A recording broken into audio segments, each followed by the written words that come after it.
ऐक शिवले, तुझ्या आईने त्या राक्षसाबद्दल आणखीन काय काय गोष्टी सांगितल्या ग? खूप. गावात पूजा होती तेव्हा त्या दुष्ट राक्षसांनी तुला फसवून तुला त्या दुष्ट जिंगरोबाची पूजा करायला सांगितली आणि तू पूजा करणार नाही असं सांगितलंस ना. आजपर्यंत माझ्यावर, माझ्या मामांजींवर, आपल्या घरावर, या गावावर, या गावातल्या माणसांवर जी जी संकट आली, जो जो त्रास झाला ना, तो जिंगरोबाचा कोप होता की नाही ते माहिती नाही, पण तो बाबाजींचा कोप होता हे मात्र निश्चित. देव नाहीये तो, राक्षस आहे, राक्षस.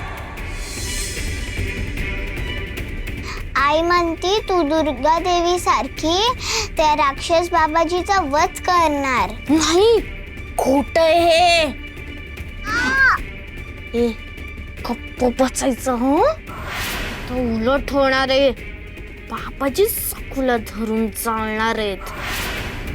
आता ओरडायचं नाही हं? ओरडलीस ना तर तुझी डोळे काढून सागर गोटा खेळीन, तुझे कान कापून टाकीन आणि हे जे दात आहेत ना तोडून तोडून काढीन. गप्प बसायचं, एकदम गप.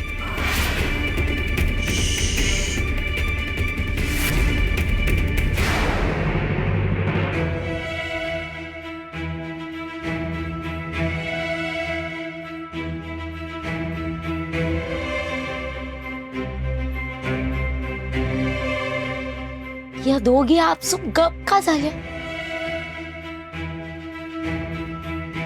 आणि शिवलीची चिवचिव कशी काय थांबली? सखुताई, ओ सखुताई आहात ना? अहो आणते हा भाकर. शिवले, ओ सखुताई. या दोघी उत्तर का देत नाही? कुठं गेला का काय दोघी?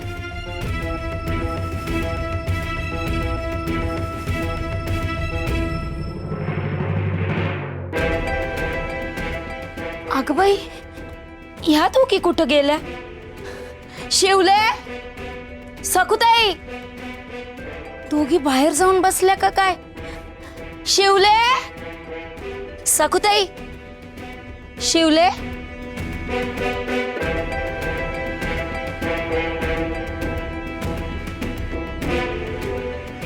ए शिवले,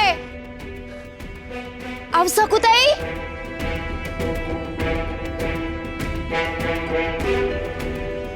कुठं गेल्या दोघी? आता आता हे काय आकरीत? दोघी बी नाही कुठे गेल्या न सांगता. काय झालं जनाक्का?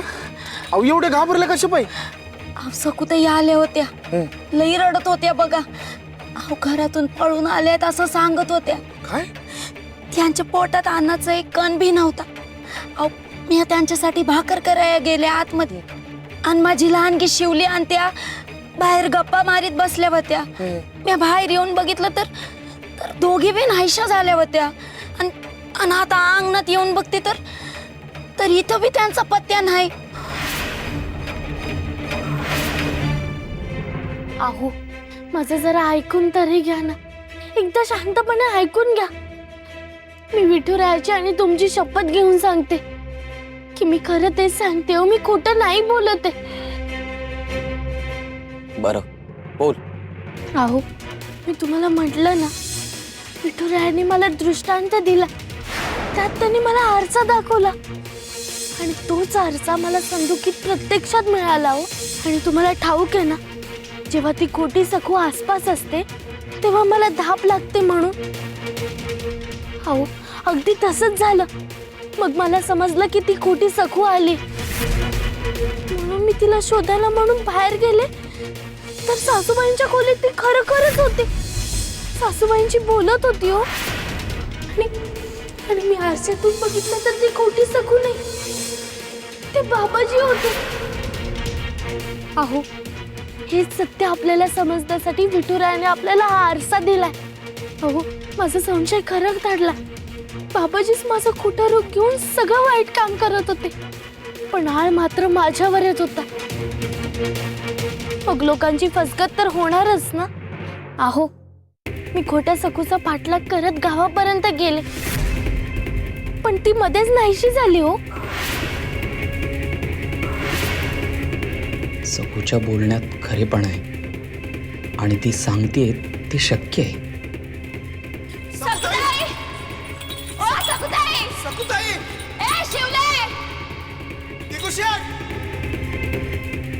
शंकर जागले? जनाक का? शंकर जागले आणि जनाक का? आत्ता आणि इतके ओरडतायत कशासाठी?